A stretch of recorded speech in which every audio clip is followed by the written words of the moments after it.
नमस्कार, मेरा नाम है सौरभ और आज मेरे शो में है मनीष चौधरी जी, जो कांग्रेस के इस समय राष्ट्रीय महासचिव हैं युवक कांग्रेस के, और देवास के रहने वाले हैं। देवास में लंबी चौड़ी राजनीति की है और बहुत ही मेहनती हैं।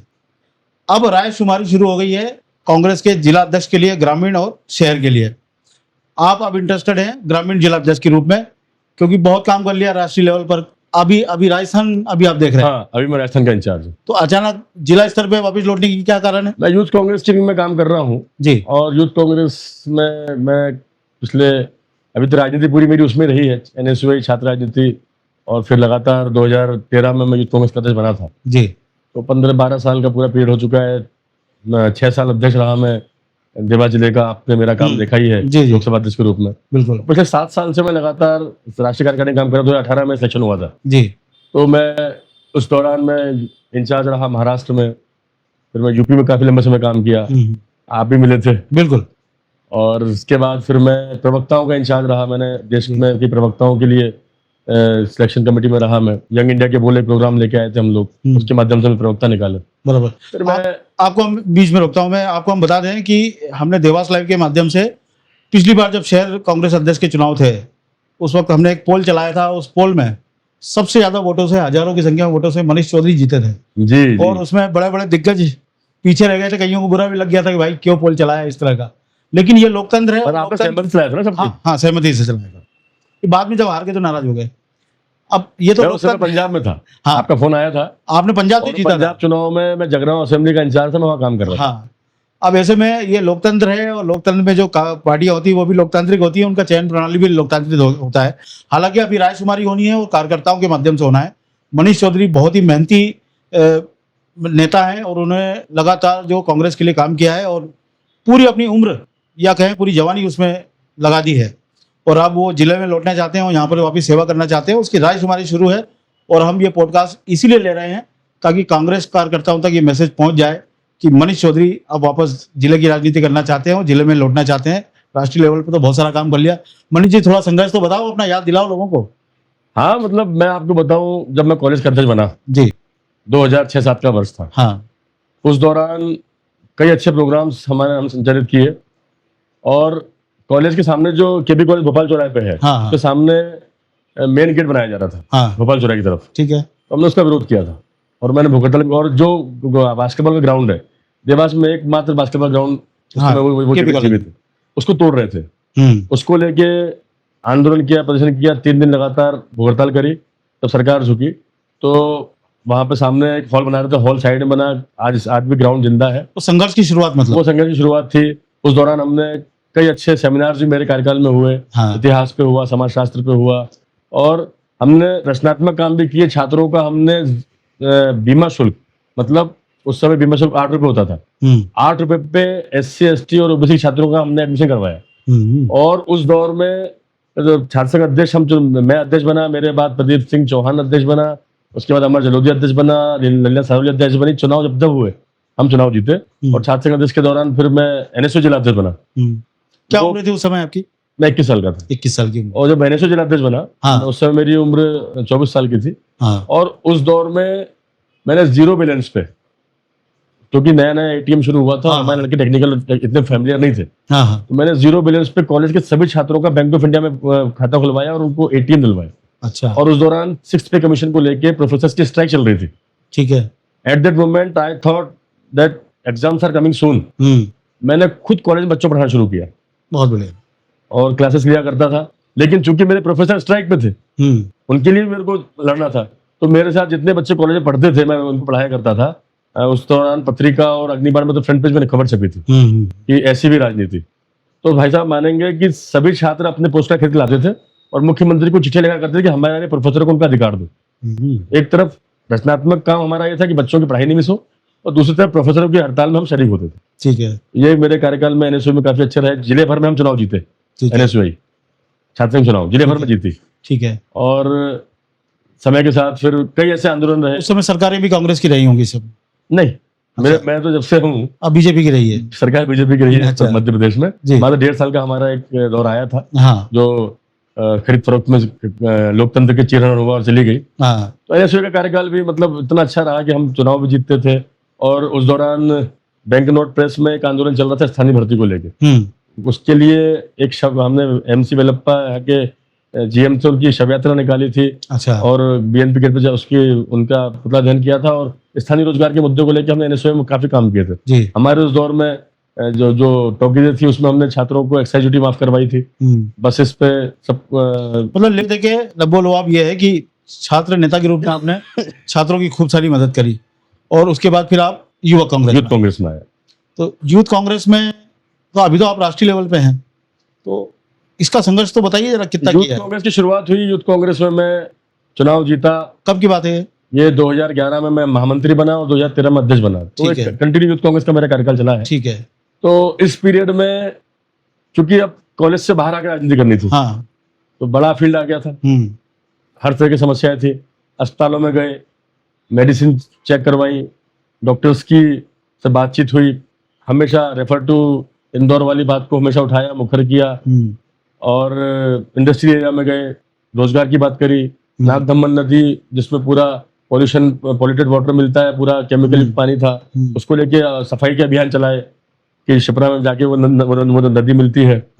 और शहर का, जिले का कोई मुद्दा होता था उस पर लड़ाई लड़ते थे। उस दौरान बीज सब्सिडी खत्म कर दी गई थी।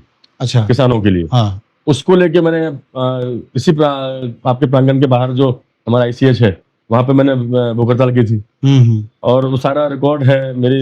आपने सीवरेज वाला भी एक मामला उठाया था, कोर्ट में लेके गए थे। 2016 के बाद उठाया था मैंने। अच्छे को पानी पिला दिया था। 2014 में चुनाव हुआ था, सज्जन सिंह वर्मा जी सांसद थे। उन्होंने 150 करोड़ की सीवरेज प्रोजेक्ट देवास में लेके आए थे। अच्छा। उस टाइम पे एक ब्लैक लिस्टेड कंपनी को कॉन्ट्रैक्ट दे दिया गया। एक टॉक शो में मैंने महापौर जी और कमिश्नर साहब को बोला, एक ब्लैक लिस्टेड कंपनी को आप जो है कॉन्ट्रैक्ट दे रहे हैं, तो क्या कंपनियां खत्म हो गई, रिकॉन्ट्रैक्ट करवाएं और अच्छे को मौका दें जी। तो बात में मालूम ये हुआ कि 62 करोड़ की पहली किस्त जारी हुई थी और 47 करोड़ रुपए अन्य मदों में खर्च कर दिए गए थे। अच्छा। मतलब नॉन ट्रांसफरेबल मनी थी। अच्छा। उसको लेके सारे डॉक्यूमेंट्स कलेक्ट किए और पहले तो नगर निगम के बाहर धरने दिए, लगातार प्रदर्शन किए। हमें पकड़ा गया, जेल भेजा गया। डॉक्यूमेंट सिलेक्शन के बाद फिर मैं हाईकोर्ट गया, जनहित याचिका लगाई, हाईकोर्ट में मैंने केस जीता। और उसमें डिसीजन ये आया कि जो काम चल रहा है, नगर निगम उसकी पूर्ति कर रहा है, पैसे की कलेक्शन कर रहा है, वो खुदाई का काम शुरू हो चुका है, इसलिए उसको रोकेंगे नहीं। ठीक है। लेकिन इस काम उनको पनिश किया जाएगा जो परिवर्तन किया। उसमें लोकायुक्त में जो है प्रकरण दर्ज करने का नगर निगम ने निर्देशित किया। और चूंकि सतवास में और कर्नावत में नगर परिषद के जो CMO थे, उनको मत परिवर्तन पे वो किया था, टर्मिनेट किया था। तो वो आदेश की रखते हुए कहा था कि जैसी कार्रवाई वहां की गई है वैसी कार्रवाई की जाए। तो वो एक हमारा मतलब प्रयास था और मैंने उसमें नगर निगम को बेनकाब किया था। मतलब और विपक्ष में भूमिका निभाई थी। भूमि अधिग्रहण कानून जब लागू हुआ था, उसमें वो जमीन की कीमत 1 के गुणित 4 होती थी। हाँ। उसको बीजेपी सरकार खत्म कर रही थी, उसको लेके भी मैंने भूख हड़ताल करी। तो अल्टीमेटली चाहे किसान का मुद्दा हो, व्यापम को सबसे पहले साहब मैंने उठाया था। उसकी बात रखी गई थी। व्यापम की हमने पूरे देवास जिले में पदयात्रा निकाली थी और प्रदेश अध्यक्ष कुणाल चौधरी जी थे, हम साथ गए थे। हमने विधानसभा घेराव किया था और 7 दिन मैं, कुणाल चौधरी जी, प्रतिभा रघुवंशी जी, रश्मि पवार जी समेत हम 19 लोग, हम 7 दिन जेल में रहते भोपाल में। तो मुद्दा कैसा भी हो, कभी कमर नहीं दिखाई, सामने डट के खड़े रहे। मणि जी, आपको लगातार संघर्ष करते हुए तो हमने भी देखा, मैं खुद भी इस बात का गवाह हूँ। और जितनी मेहनत आपने की होगी, मुझे लगता है बिरले कम नेता कर पाते हैं। शुरुआत से जो 21 साल की उम्र से जो शुरुआत की, आप 40 के आसपास अभी आपकी उम्र है, और आपको पार्टी ने मौके दिए राष्ट्रीय स्तर पर जाने के, सब कुछ दिए। लेकिन देवास में ये देखने को मिलता है कि कांग्रेस संघर्षशील नहीं बची। मतलब लोग ये आरोप लगाते हैं आप तो चले गए राष्ट्रीय लेवल पे, और उसके बाद में यहाँ कांग्रेस के जितने भी, मतलब ऐसा लगता है जैसे मिली जुली सरकार है। मतलब ये लोगों का भी कहना है, आप पत्रकार होने का। तो आपसे बताऊंगा, जब मैं देवास में राजनीति कर रहा था, मेरे पे 3 FIR जी। आज मेरे पे 17 FIR। अच्छा। देश के हर राज्य में जहाँ प्रभारी रहा हूँ मैं, एग्रेसिव नेचर है, मैं मुद्दों पर लड़ाई लड़ता हूँ, जेल जाता हूँ। आपने लोगों को लड़ खाते हुए देखा है, गोवा में भी लाठीचार्ज हुआ दिल्ली में, बिल्कुल मैं तिहाड़ जेल में बंद रहा हूँ, बराबर। तो लड़ता आया हूँ। और वही सोचा है कि चूंकि राष्ट्रीय स्तर पर मैं लंबा समय से काम कर रहा हूँ, हाँ। अब मैं अपने देवास जिले की मूलभूत सुविधाओं पर लड़ना चाहता हूँ। देवास जिले में कांग्रेस के इस समय 5-0 स्थिति है जी।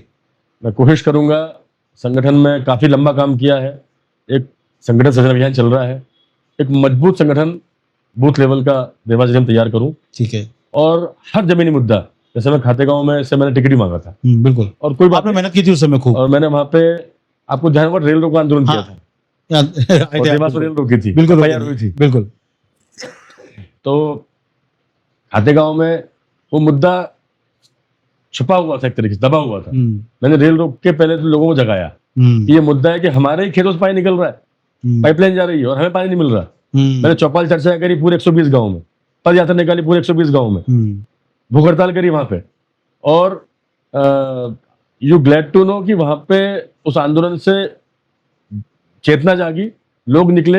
शिवराज सिंह चौहान जब केंद्रीय कृषि मंत्री बने तो लोगों ने उन्हें घेराव किया और महारेवा परियोजना के रूप में लागू करवाया बात जी। वहां पे एक इशू था कि 200 एकड़ जमीन नेमावर में थी, जिसपे दिग्विजय सिंह जी के शासनकाल में दी गई थी, उस पे ग्रिड लग चुका है, रोड बन चुका है, लेकिन एक भी कंपनी नहीं आई। मैंने वहां पे बेरोजगारी की शिकायतें निकाली। मतलब मेरा नेचर है, मैं अगर राजनीति कर रहा हूँ और जिस भी लेवल कर रहा हूँ, चाहे दिल्ली में कोई जानकारी जवाबदारी मिलती है या देवास रहता हूँ, तो मैं जमीनी मुद्दों पर लड़ता हूँ। अगर आप ये कह रहे हैं कि नहीं हो पा रहा है, तो निश्चित रूप से विश्वास दिलाता हूँ कि देवास जिले में हर वो मुद्दा जो आम जनता के हित का होगा, उस पर मनीष चौधरी खड़ा मिलेगा। चलिए, अब तो बात करते हैं फिर आपके इंटरनल राजनीति पर। और यहाँ पर सज्जन वर्मा गुट का पूरा होल्ड है ना। दिग्विजय सिंह जी के भी हैं कुछ लोग यहाँ पर, और कहते हैं लोग कि कांग्रेस अगर में गुटबाजी ना हो तो फिर क्या कांग्रेस। उस गुटबाजी में आप कैसे मतलब उस परीक्षा को पास करोगे? नहीं, गुटबाजी तो किसका समर्थन है आपको? किस गुट का समर्थन है? मैं समझता हूँ कि मेरे को जिले के हर कार्यकर्ता समर्थन है। मेरे पास इतने कॉल्स आ रहे हैं, 3-4 दिन पहले दैनिक जागरण में खबर छपी थी, उसके बाद लोगों ने मेरे से पूछा, मैंने कहा कि यार अगर रायशुमारी होती है तो मैं, कार्यकर्ता चुनते हैं बिल्कुल, तो मुझे चुने, चुनते हैं तो मैं तैयार हूँ। मैं संगठन के हर पद पर आज राष्ट्रीय स्तर पर काम कर रहा हूँ। सर, रायशुमारी मानी जाती है? बिल्कुल। वोट डाले जाते हैं क्या? बिल्कुल नहीं, वोट नहीं डलते। अच्छा। लोग अपनी बात आकर देते हैं, पर्यवेक्षक को बताते हैं कि ये अच्छा व्यक्ति है। तो आज आपने पूछा, मैं राष्ट्रीय महासचिव हूँ, ठीक है, लेकिन संगठन में इतना समय दिया, टिकट कटा, बराबर, प्रत्याशी के लिए काम किया। बिल्कुल। दीपक जोशी जी वहां चुनाव लड़े, वो पार्टी में आए, चले गए, लेकिन आपके संबंध है, आप पूछ सकते हैं कि मैंने काम किया या नहीं किया। बिल्कुल। तो मेरा ये है कि ठीक है, टिकट मांगना हमारा अधिकार है, लेकिन गद्दारी पार्टी के साथ नहीं करेंगे, नहीं मिलेगा तो पार्टी के लिए काम करेंगे। वो करता आया हूँ, सभी लोग जानते हैं इस बात को। तो गुटबाजी की जहां तक बात कर रहे हैं, तो ये तो मैं सज्जन भैया का समर्थक रहा, मैं लगातार उनके साथ 20 साल से काम कर रहा हूँ। क्या हूँ ना, मतलब रहा, मतलब 20 साल से साथ में काम कर रहा हूँ। अच्छा। तो वर्चस्व भैया के ग्रुप का है माना जाता है, लेकिन ऐसा नहीं है, भैया ग्रुपबाजी करते ही नहीं है। अच्छा। उनका क्लियर है, भैया जो सामने हो साथ रहो। और मैं लोकसभा से लड़ा था, वही बात थी कि दम हो दिखाओ और आगे आओ। उन्होंने अभी समर्थन दिया आपको? हाँ बिल्कुल, उनका मेरा समर्थन है। अच्छा, तो मनीष जी, जैसे आप मान लीजिए आप ग्रामीण के चुन लिए गए जिला अध्यक्ष, तो कांग्रेस में अभी ये परिपाटी मानी जाती है कि यहाँ पर हिल मिल के चलती है, मतलब सरकार से, अन्य विधायकों से ज्यादा विरोध नहीं करना, अपना भी काम बनता, उनका भी काम बनता। देखा है ना, हाँ, सीवरेज के मुद्दे पर मैं कोर्ट तक गया, हाँ, और हमेशा तो यहाँ तो फिर मुश्किल खड़ी हो जाएगी सत्ता पक्ष के लोगों को। नहीं, अगर गलत करेंगे तो मुश्किल होनी है, हम तो अपना काम, अपनी लड़ाई लड़ेंगे। और मैं समझता हूँ कि आज भय, भ्रष्टाचार और देवास जिले के अंदर किसी भी अवैध खनन, हर वो गलत काम जो असामाजिक है, जिसको गलत बोली दिया है, जो कहीं ना कहीं जिससे लोग प्रताड़ित हैं, वो व्याप्त है।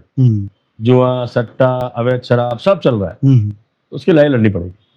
अच्छा, बात वही है, आपके जो जिनके समर्थक हैं आप, मनोज राजानी जी और सज्जन वर्मा जी, तो इनके बीच में अभी पटरी बैठ रही है आपकी अच्छी ठीक से इस मामलों को लेकर के? आपको ऐसा क्या लगता है? मैं तो पत्रकार हूं, मैं तो पूछूंगा खुद को, मैं यहाँ रहता नहीं हूँ जी। क्या मतलब ये थोड़ी कि सज्जन भैया से मेरी दूरी है? अच्छा। मैं उनके साथ, अभी उनके क्षेत्र में जो विधानसभा चुनाव लड़े थे, मैंने सोनकर से पदयात्रा की थी, इस बार भी की थी। हाँ। मैंने अपने खाते काम भी करता था, यहाँ भी करता था, हाँ। जो मेरे नेता है हाँ हाँ, तो उनका भी सम्मान रखना जरूरी है मेरे लिए, और खाते काम में भी मैं अपना काम करता था। मतलब तो आप सम्मान पूर्वक पूरा उनका काम करते रहे हैं। हाँ बिल्कुल करते तो रहेंगे, अब बारी और उनकी आगे है, भी करेंगे। बारी उनकी है, अब समर्थन दे। हाँ हाँ, मैं बिल्कुल हर कार्यकर्ताओं को और मौका मैं मिलना कह रहा हूँ चाहिए। कि हर कार्यकर्ता समर्थन कर रहा है मेरा, मेरे पास ठीक है। कॉल्स आ रहे हैं लगातार, जी। सोशल मीडिया पे भी आपने देखा होगा। तो और फिर जो दूसरे दावेदार हैं, जैसे रघुवीर सिंह बघेल साहब हैं, जी जी। और गौतम बंटू गुजर जी हैं, हाँ मनोज भुलानी जी हैं, हाँ। जयसिंह भैया का भी सुना था कि शायद वो भी ग्रामीण दावेदारी करेंगे। तो मैं सबको छोटा भाई हूँ, सबको चाहता हूँ, और रायशुमारी अपनी जगह है, मिलके निर्णय होगा। अगर सब लोग जो मिलके हम बात, और आगे क्यों संगठन चलाना है, ये कोई लड़ाई का मुद्दा नहीं है कि यहाँ पे कोई विधायक का टिकट मिल जाएगा तो हम विधायक बनने के बाद फिर अपना करेंगे। आगे भी हमको मिलके काम करना है, चलिए बहुत अच्छा। तो कोई दिक्कत नहीं है। तो ये चौधरी जी, और आपने भाई संघर्ष तो हमने भी देखा हो, जनता ने भी जरूर देखा होगा। अब तो ये कांग्रेस कार्यकर्ताओं के ऊपर है कि वो आपको कितना मौका देना चाहते हैं, और जो शैली आपकी काम करने की रही है उस शैली को वाकई में हम लोग भी देखना चाहते हैं वापस। एक ऐसा विपक्ष यहाँ पर हो, क्योंकि अभी तो आप लोग विपक्ष की भूमिका में है, सरकार के लिए तो आप लड़ेंगे आगे जाके, लेकिन एक विपक्ष ऐसा होना चाहिए जिसका एक्शन दिखना चाहिए, और लगना चाहिए कि हर मुद्दे पे ये लोग दखल अंदाजी करते हैं। इतनी आसानी से सत्ता पक्ष अपनी मर्जी से काम नहीं कर सकती है, और जब तक विपक्ष मजबूत ना हो जब तक लोकतंत्र भी मजबूत नहीं हो पूरा पाता है। मजबूत है, जी। पूरी टीम एकजुटता से काम करेगी, और विश्वास दिलाता हूँ कि चूंकि अभी तक तो ये रहा भैया, मैं महीने में 15 से 20 दिन बाहर रहता हूँ। जी मैं विधानसभा मध्यप्रदेश का चुनाव खत्म हुआ, जी। उसके बाद मुझे हरियाणा का इंचार्ज बनाया।